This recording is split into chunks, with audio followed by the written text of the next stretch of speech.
श्री राधे।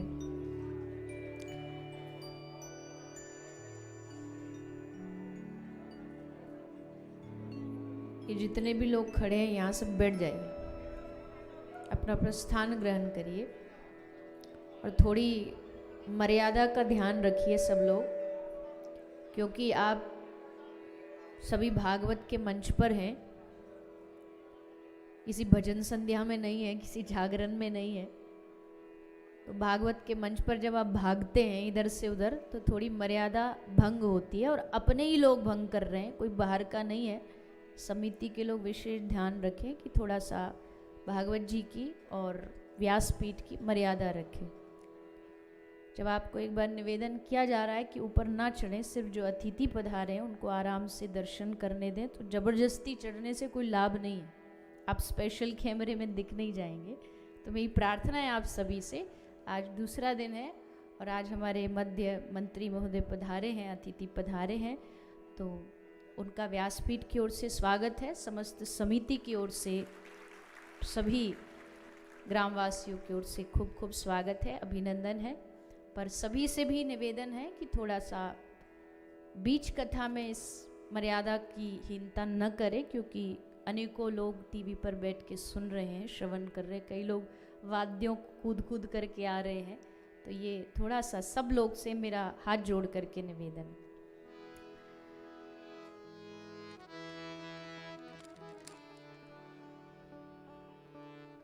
तो श्री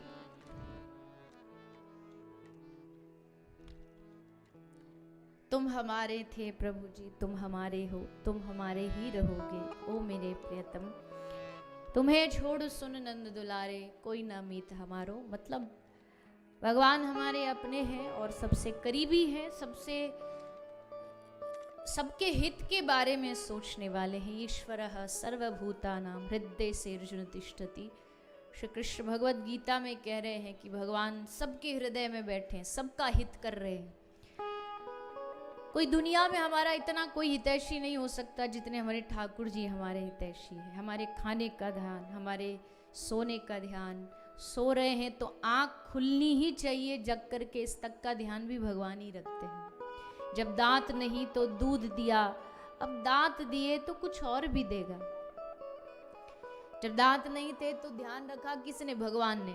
माता के स्तन से दूध प्रदान कर दिया। और चीटी के पग नूपुर बाजे तो भी साहिब सुनता है। एक छोटी से छोटी चीटी मात्र क्यों ना हो, उसका भी ख्याल इस दुनिया में चाहे कोई रखे ना रखे, पर परमात्मा रखता है। पानी में, समुद्र में, विज्ञान कहता है जितने धरती पर जीव नहीं है, इससे डबल और ट्रिपल जो जीवात्मा है वो पानी में रहते हैं, जल में रहते हैं। उन सबका ध्यान किसने रखा? भगवान ने रखा। तो इसका मतलब है भगवान हमारे सबसे हितैषी हैं, सबसे ज़्यादा हमारे बारे में सोचने वाले भगवान ही हैं। ऐसे भगवान, तो उनसे जो हमारा संबंध, उनसे जो रिश्ता है, उसको याद दिलाने के लिए भागवत जी हमारे बीच आती है। तो भागवत का महात्म्य सुनाया और फिर भागवत के प्रथम स्कंद में व्यास जी ने प्रवेश किया, मंगलाचरण किया। जन्माद्यस्य यतुन्वयादितरतश्चार्थेष्वभिज्ञ स्वराट् तेने ब्रह्म हृदयायादिकवये मुह्यन्ति यत्सूरया तेजो वारी मृदां यथा विनिमयो यत्र त्रिसर्गो वृषा धाम्ना स्वेन सदा निरस्तकुहकं सत्यं परं धीमहि। भगवान इस संसार को, जैसा आपने कल सुना, विश्वोत्पत्त्यादि हेतवे, विश्व की उत्पत्ति, पालन, संहार सब करने वाले भगवान हैं। भगवान को प्रणाम किया। और किस भगवान को प्रणाम किया, ये बड़ी विचारणीय बात है। पूरे इतिहास में भागवत एक अकेला ग्रंथ है जिसके मंगलाचरण में किसी एक भगवान का नाम नहीं लिया गया। क्योंकि अगर एक भगवान का नाम लिया जाता तो कलयुग का जो जीव है ये इतना छोटी सोच का है, छोटी बुद्धि का है कि वो भागवत जी को बांट देता। अगर ये कहते कृष्णाम परम धीमहि तो कृष्ण भक्त कहते भागवत जी हमारी है क्योंकि कृष्ण नाम है। रामाम परम धीमहि होता तो राम वाले कहते हमारी है। शिवम परम धीमहि तो शिव जी वाले कहते हमारी। पर व्यास जी ने लिखा सत्यम परम धीमहि, जो सत्य को मानता हो भागवत उसकी है, चाहे राम को मानने वाला, चाहे कृष्ण को, चाहे देवी को, चाहे दुर्गा को, भागवत सबकी है। भागवत में जब कोई प्रवेश करता है कथा सुनने के लिए तो उससे उसकी जाति नहीं पूछी जाती। बताओ यहाँ किसी ने पूछी जब आप कथा में आए तो, कि भाई नहीं अगर आप उच्च कुल के होगे तो ही आपकी कथा में एंट्री है। कथा में कोई धन के रूप में नहीं पूछा जाता, भाई धनवान होगा तो ही आएगा। जो प्यासा होगा उसको इस कथा में आने के लिए किसी ने भी कभी भी रुकावट नहीं बना, कभी किसी को रोका नहीं गया। जैसे प्याऊ जो होती है जहाँ पानी पिलाया जाता, वहाँ किसी से न नाम पूछा जाता, न जाति, न कुल, न खानदान, न धर्म, न संप्रदाय। प्यासा है तो बस पानी पिलाओ। उसी तरह इस भागवत के यज्ञ में, इस पंडाल में कोई भी आए प्यासा, यहाँ सबको हरि नाम का जल पिलाया जाता है। यहाँ कोई भेदभाव नहीं रखा जा सकता कि भाई इनको सुनाएंगे इनको नहीं सुनाएंगे। यहाँ जो भी हृदय में जिज्ञासा लेके आएगा, इसलिए सत्यम परम धीमहि। धर्म के नाम पर ये जो ग्रंथों को बांट देते हैं, संतों के नाम पर ग्रंथों को बांट देते, गुरुओं के नाम पर आपस में लड़ रहे हैं। तू फलाने गुरु का चेला, मैं इस गुरु का चेला, तेरा गुरु मेरे गुरु से छोटा, बस इसी में लड़े पड़े। हाँ मुझे पता है मेरे गुरु से ज्यादा मेरे लिए कोई सम्माननीय नहीं, पर इसका मतलब ये थोड़ी किसी दूसरे गुरु का अपमान कर दूं जाके। धर्म क्या, जो सबको प्रणाम करना सिखाए। सिया राम मैं सब जग जानी, करूं प्रणाम जोरी जुग पानी। सब में अपने सिया राम जी का दर्शन करें, सब में अपने ठाकुर जी का दर्शन करें और झगड़ना बंद करें। लोग कृष्ण और राम में ही झगड़ते रहते हैं, कृष्ण जी वाले राम जी वाले, राम जी वाले कृष्ण जी वाले, आपस में इसी में झगड़ रहे हैं, लड़ रहे हैं। पर भागवत जी ने सारा झगड़ा खत्म किया और कहा सत्यम परम धीमहि, जो भगवान सत्य है। अब आप उसका कोई भी नाम ले लो, कोई भी रूप ले लो, कुछ भी हो सकता है उसका नाम। एक पूज्यपाद प्रातस्मरणीय श्री रामायणी जी महाराज आप एक कथा सुनाया करते, दृष्टांत देते थे। तो उसमें वो कहते थे कि एक कोई नास्तिक आकर के कथा में बैठा, तो बीच कथा में खड़ा हो गया और बोला महाराज जी ये भगवान भगवान कोई नहीं होता, हम प्रूफ करके दिखा देंगे आपको। महाराज जी बोले दिखाओ भैया। तो उसने कहा जितने भी श्रोता बैठे सब आंख बंद करो। सबने आंख बंद करी। वो बोला सब जो मैं बोलता जाऊं उसके बारे में अपने मन मन में सोचते जाना। बोले ठीक है। उसने कहा सबसे पहले सोचो हाथी। तो सबने आंख बंद करी, सबने सोचा हाथी। वो क्या दिखा तुम सबको? तो बोला 4 पैर, लंबी सूंड, 2 दांत, बड़ा भारी शरीर। अच्छा ठीक। अच्छा अब सोचो घोड़ा। घोड़ा क्या दिखा? बोले 1 पूंछ, लंबे लंबे कान, 4 पांव। अब सोचो गाय, तो सबको गाय दिखी, 2 सींग वाली, 4 पांव वाली। अब सोचो सेब, तो सबको सेब दिखा, गोल गोल लाल लाल। अब सोचो भगवान, तो सबने सोचा। बोले क्या दिखा? तो एक बोला हमको त्रिशूल वाला दिखा। जिसको शंकर भगवान में श्रद्धा थी वो सोचेगा। किसी को कृष्ण में श्रद्धा थी वो बोला बंशी वाला दिखा। किसी को राम जी में श्रद्धा थी वो बोला धनुष वाला दिखा। किसी को श्याम बाबा में श्रद्धा तो बोले हमको शीश दिखाई दिया। तो सबने अपने अपने भाव से अलग अलग देखा। तो बोला लो देखो, सेब होता है इसलिए सबको एक जैसा देखा, हाथी होता है इसलिए सबको एक जैसा देखा। अब भगवान जब होता ही नहीं तो एक जैसा दिखेगा ही नहीं, सबको अलग अलग दिखा। इसका मतलब भगवान नाम की कोई चीज़ नहीं है, बस बनाई गई है। ये काल्पनिक है, ये कल्पना से बनाई गई। होती तो सबको एक दिखती। सबने कहा वाह जी वाह, ये तो कोई नया ही चमत्कारिक आदमी आया हमारे बीच में, क्या लॉजिक दिया है। सब एकदम सहमत हो गए उससे। महाराज जी बोले बेटा रुक जा, अब हमारी सुन ले। महाराज जी बोले सब आँख बंद करो। सबने बंद करी। बोले क्या हाथी क्या देखा? बोले वही 4 पांव वाला। घोड़ा? तो वही दिखा। सेब? तो वही दिखा। महाराज जी बोले अब आंख बंद करो और सोचो अपने अपने पिताजी के बारे में। तो सबने सोचा। तो महाराज महात्मा जी ने पूछा तुमको क्या दिखा? बोला हमको 6 फीट लंबा दिखा। और जिसके पिताजी 6 फुट थे उसको 6 फुट वाला दिखेगा। तुमको क्या दिखा? बोले हमको काले काले से दिखे, जो काले थे उनको काले दिखे। तुमको क्या दिखा? बोले एक आंख वाला दिखा। अब जिसके पिताजी के एक आंख नहीं तो उसको एक आंख वाला दिखा। तुमको क्या दिखा? बोले हमको ऐसा दिखा। महात्मा जी ने कहा कि जब दुनिया के पिता का रूप अलग अलग हो सकता है तो भला इस दुनिया के जगत पिता का रूप अलग अलग क्यों नहीं हो सकता? वो भी तो अलग अलग रूप धारण कर सकता है। हर एक के पिताजी एक जैसे थोड़ी होते, किसी की नाक लंबी तो किसी की छोटी, सबके पिताजी का रूप अलग अलग है। तो वैसे ही जगत पिता जो हमारा है, जो सबका पिता है, कोई अगर उसको अलग अलग रूप में देखना चाह रहा है तो इसमें गलत क्या है? जिसको बंशी वाला पसंद है तो बंशी वाले के गुण गाओ, जिसको धनुष वाला भाग्या तो धनुष वाले के गुण गाओ। लेकिन अगर तुम एक दूसरे के प्रति कटाक्ष करके एक दूसरे को भला बुरा कहते हो, इसका मतलब तुम्हारे हृदय में तुम्हारा आराध्य नहीं है,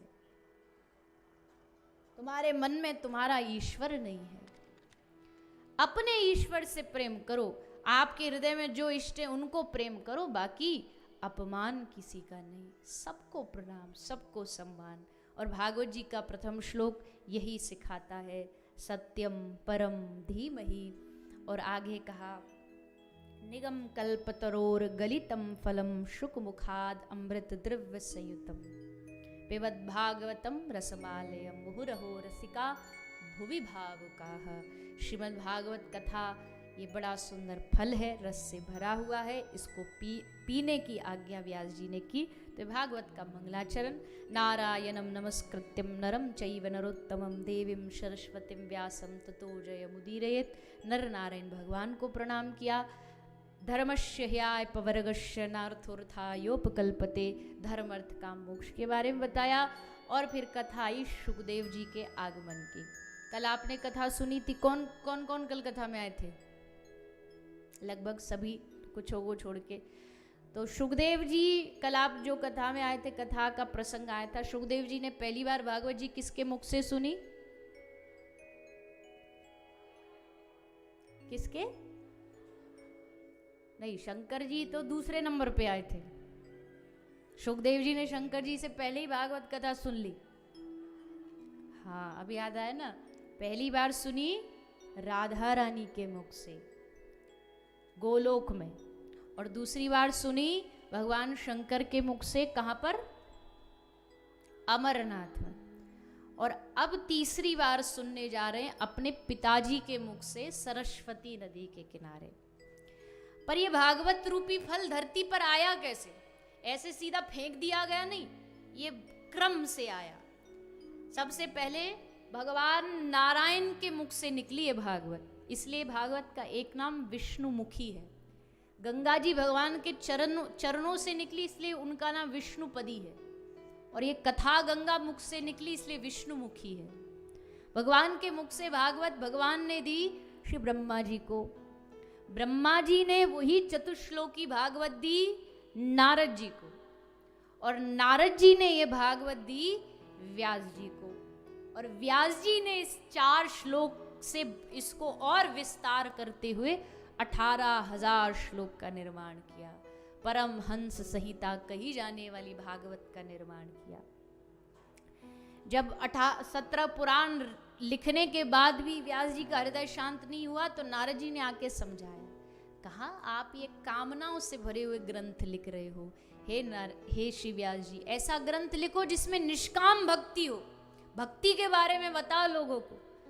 बिन भक्ति बिन भजन उमा कहूं मैं अनुभव अपना, सतहरि भजन जगत सब सपना। बिन भजन के क्या दिया आपने समाज को? इसलिए ना तो आपका मन शांत हो रहा और ना जो इनको पढ़ेगा उनका मन शांत होगा।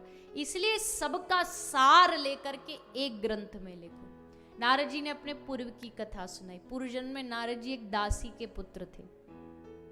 इनकी माता साधुओं की बहुत सेवा करती, छोटे बच्चे थे, ये भी साधु सेवा में लगे। और ध्यान रखना, जिसका बचपन संत सेवा में बीता हो ना, जिसने बचपन में साधुओं की सेवा करी हो, उसको भगवान की प्राप्ति करने से कोई रोक नहीं सकता। बचपन संत सेवा में लगाओ, खास करके आज के जो युवा बच्चे हैं, इन बच्चों को संतों की महिमा बतानी ना पड़े।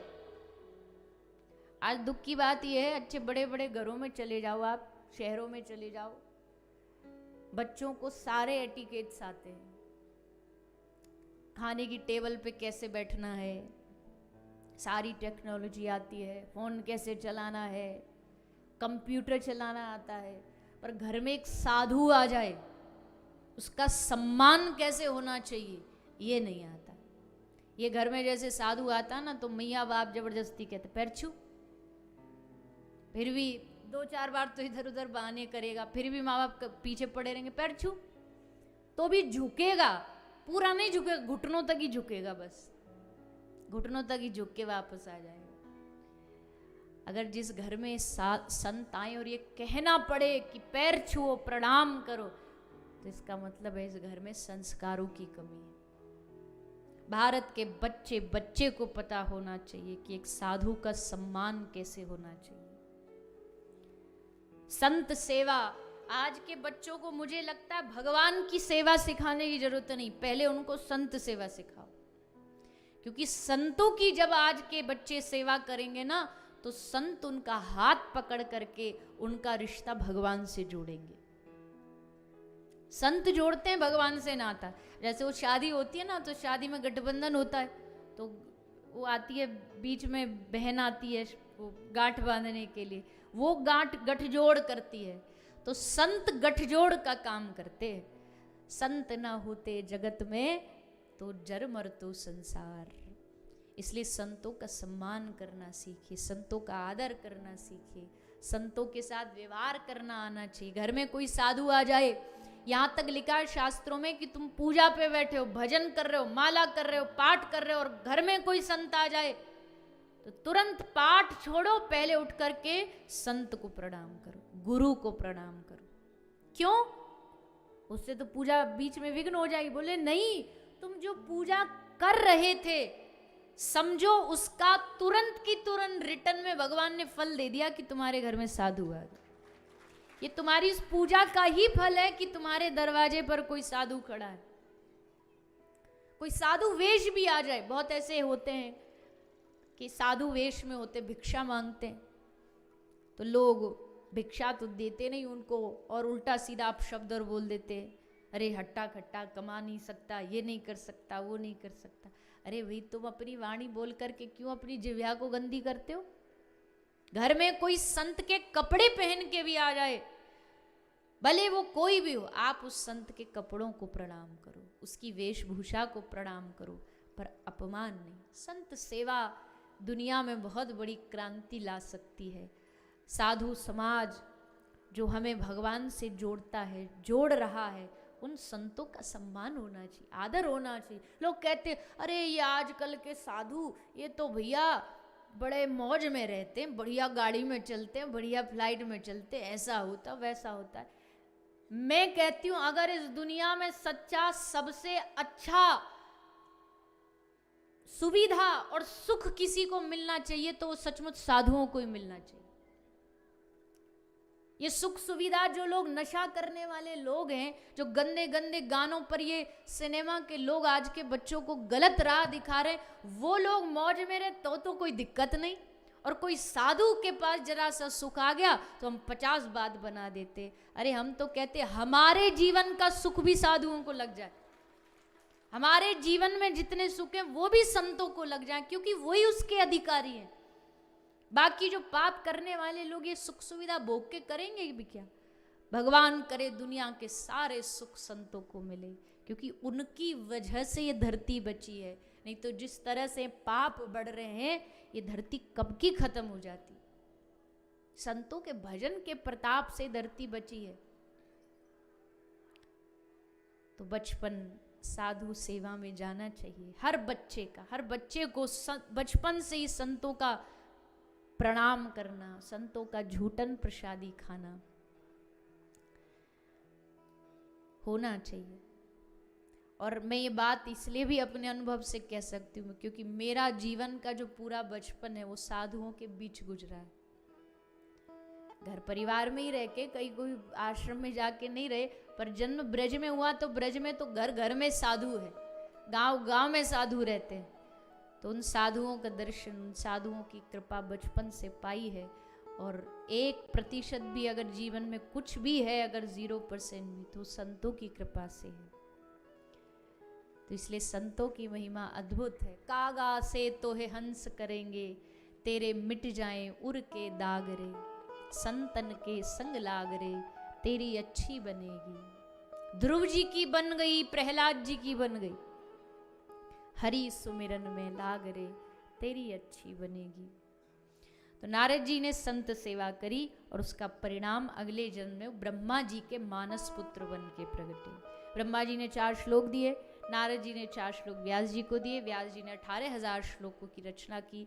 सुखदेव जी जो निर्गुण भगवान के उपासक थे, जब जंगल में बैठ के ध्यान कर रहे थे तो शिष्य जाकर के जंगल में इन श्लोकों का पाठ करते।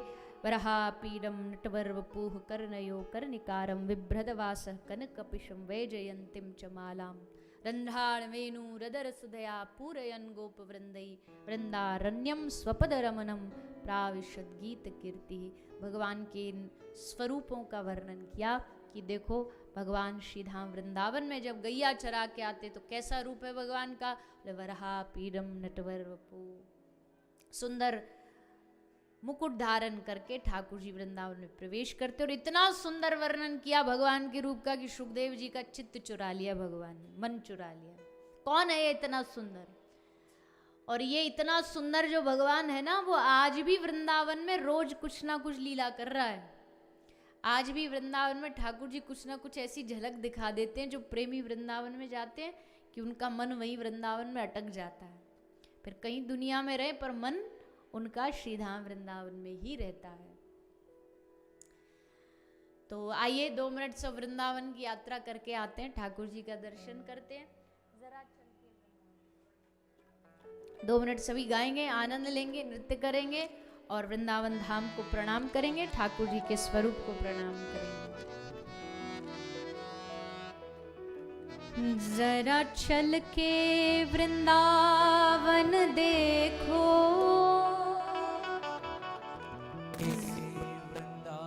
देखो हो जरा चल के वृंदावन देखो, चल के वृंदावन क्या होगा वृंदावन में?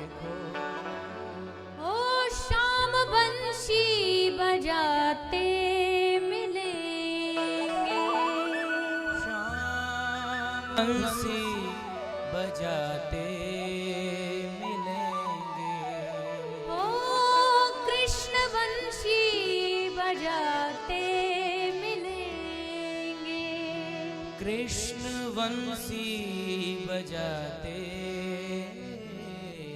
मिलेंगे। ओ जरा चल के वृंदावन देखो, जरा चल के वृंदावन देखो, जरा चल के वृंदावन देखो, जरा चल के वृंदावन देखो, ओ श्याम बंशी बजाते मिलेंगे, श्याम बंसी बजाते मिलेंगे, ओ कृष्ण बंशी बजाते मिलेंगे, कृष्ण बंसी बजाते मिलेंगे। झूला झूल रही होगी राधा प्यारी, झूला झूल रही होगी राधा प्यारी, झूला झूल रही होगी राधा प्यारी, झूला झूल रही होगी राधा प्यारी, और मोहन झूलाते मिलेंगे, और मोहन झूलाते मिलेंगे, और मोहन झूलाते मिलेंगे, और मोहन झूलाते मिलेंगे। जरा चल के वृंदावन देखो, जरा चल के वृंदावन देखो, जरा चल के वृंदावन देखो, जरा चल के वृंदावन देखो, ओ श्याम बंशी बजाते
कभी पहने हो पीला पीतांबर, कभी पहने वो पीला पीतांबर, कभी पहने हो पीला पीतांबर, कभी पहने हो पीला पीतांबर।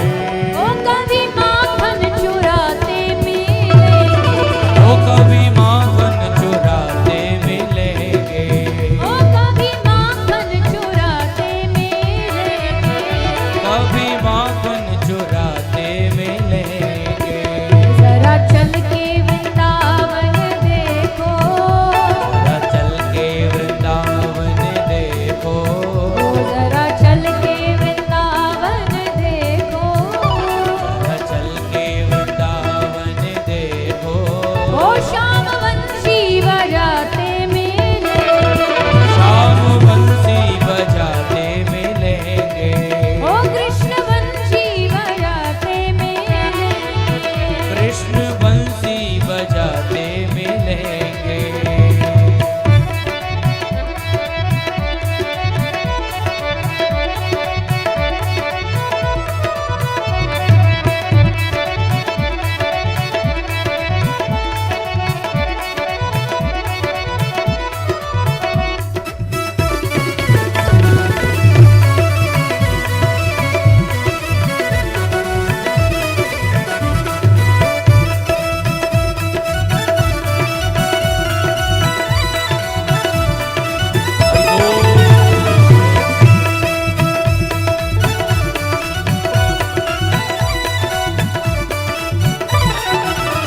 कर दो नैया अब उनके हवाले, वो डुबाए या इसको संभाले, कर दो नैया उनके हवाले, वो डुबाए या इसको संभाले।